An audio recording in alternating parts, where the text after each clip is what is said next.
Okay. Happy World Fringe Day. Happy World Fringe Happy Day. World Fringe Day. Happy Fringe Day. How are we doing? How are we doing? Good. Yes. How is your mid festival? How is it? This is Yeah, Lucy. I'm day 9. Yeah, introduce Hi, yourself. Lucy from Toronto Fringe. I'm Lucy, Executive Director of Toronto Fringe. I'm on day 9 of our 12-day festival. So almost at the end. Yeah. Wow. So it's good. It's going great. Just a little bit tired. Yeah. You're allowed to be tired mid-festival. And Jill, introduce yourself. So I am the administrator for the Canadian Association of Fringe Festivals, of which Toronto Fringe is a member and Lucy is our president. Very, very exciting. And Thank you. Yeah, I forgot to say that. And where are you based, Jill? Sorry? Where are you physically in the world? Physically in the world, I'm in Edmonton. Nice. And here it is 6:15 in the evening. What time is it for you two? It's 1:15 for me. 1:15 in the afternoon. Okay, not too bad. 11:15 over here on the west side of the country. 11:15. Right, brilliant. So, Lucy, tell us about your festival. You're in the thick of it. It's all going on. What's been happening? Tell us everything.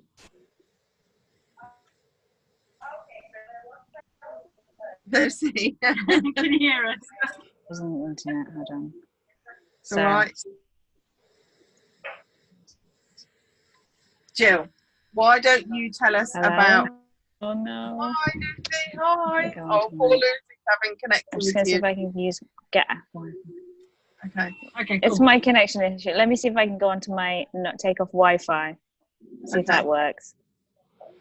Okay. Jill, tell us about the Canadian Association of Fringe Festivals. So the Canadian Association of Fringe Festivals started in 1994, so September marks year 25. We started as a group of fringe producers coming together to kind of support each other, but also to kind of define a little bit about what fringe is in Canada. So if you know us, we have 5 different guiding principles that we go through.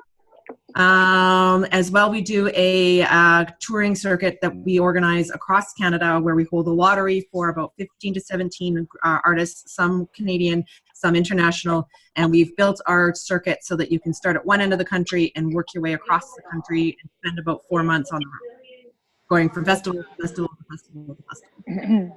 4 months of touring, that would be amazing. In fact, every artist that I've ever spoken to who has done the full course kind of glazes over in this love and adoration of the CAFF tour. It's like this, the holy grail of tours for fringes. Lucy, and now that you're back, you're in the thick of your festival. Tell us what's been happening. How many artists have you got? How many shows, venues, etc.?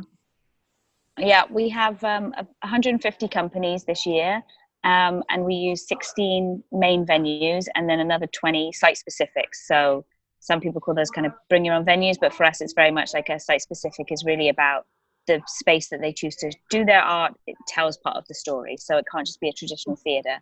So we have 20 of those and 16 main venues. So every company gets between 7 and 9 shows during the 12-day festival. Like I said, we're on day 9, so we're, almost at the finish line.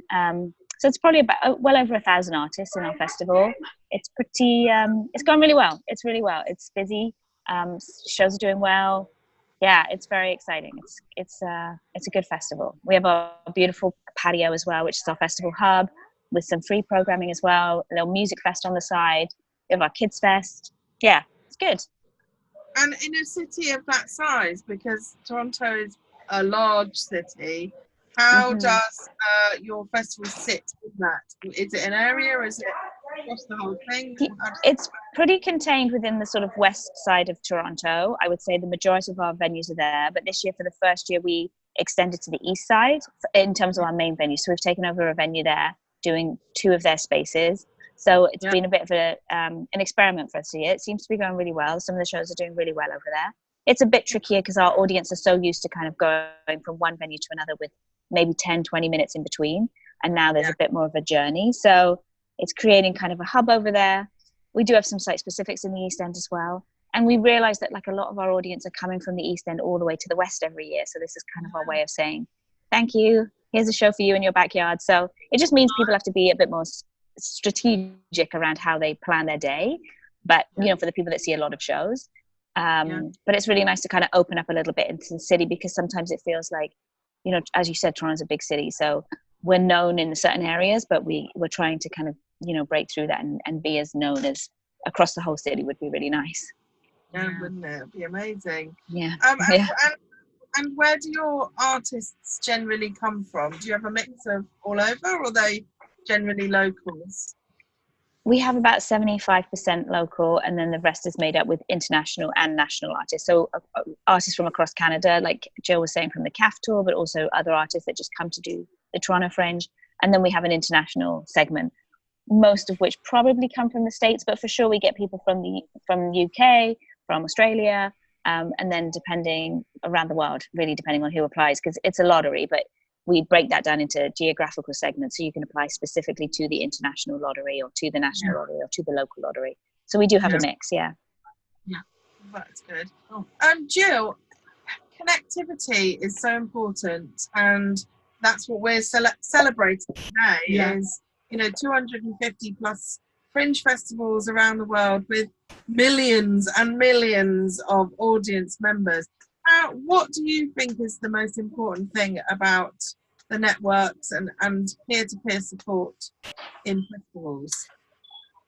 Oh, the peer-to-peer support is really important because, you know, Fringe has its own nuance, right? And as I've learned working with even our international Fringe, with you guys at World Fringe, there's a nuance that actually spans the globe.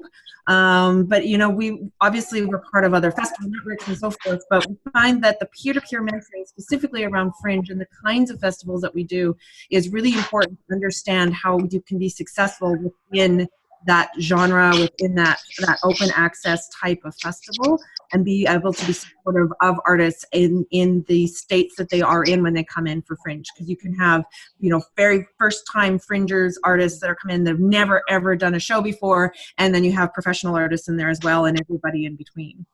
And we really support each other. So with CAFF, we have 31 members, all different sizes of festivals. A lot of the larger festivals and mature festivals support the new festivals. And we divide it up into, you know, some of it's done by segment, kind of festival size. Some of it's done by festival age and festival size.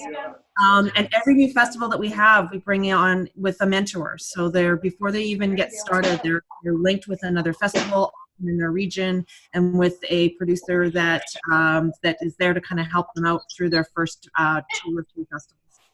Yeah, that's amazing. Yeah, and you've had a lot of shout outs today from different CAFF members who we've spoken to. So these networks really do work, and they are very important in the ecology of Fringe Festival and artist development. Lucy, talking about the kind of accessibility, have you initiative at Toronto that enable you to have a more diverse set of artists, or how do you make sure that it's accessible to audiences?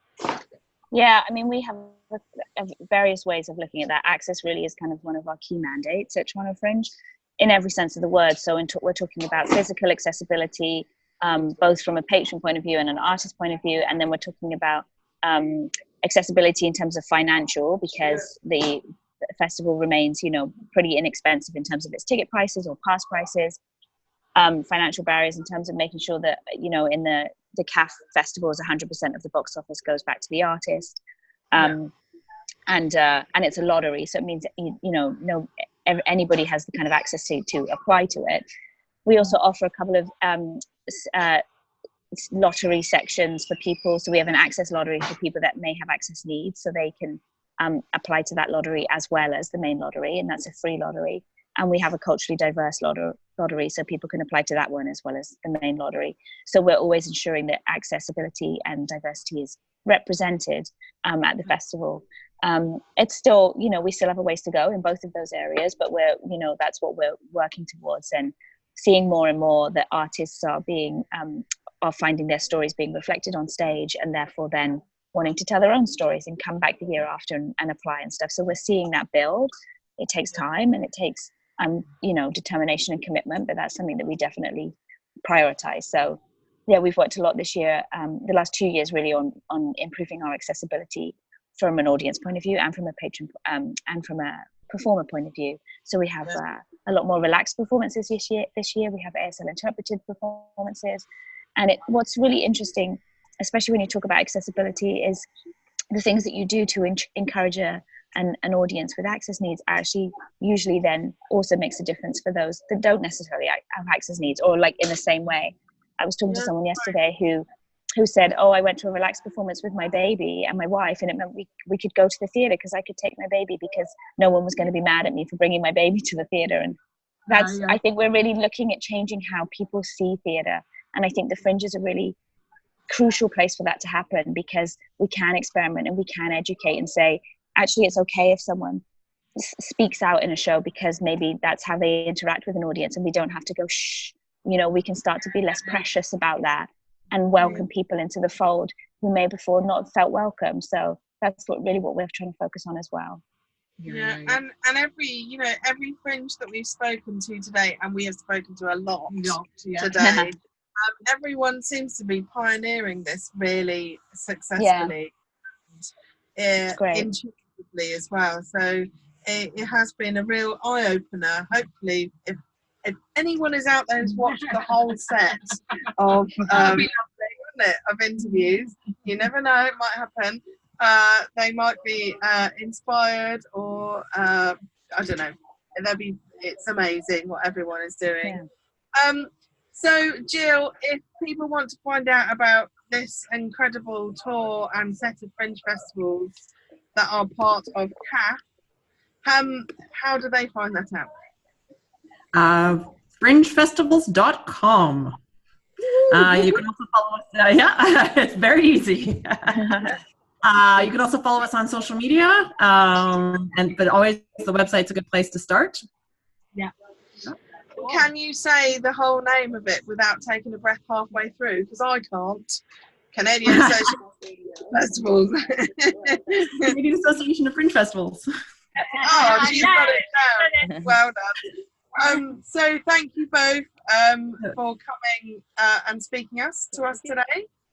You've been brilliant, and good luck, Lucy, with the rest of your festival. Yeah, and I hope you get a brilliant after. Yeah, and we're going to catch up with you, Jill, as well very soon. So thank you both. Thank you both. Thank you for making this happen. You guys are the best. You're welcome. See you soon. Bye.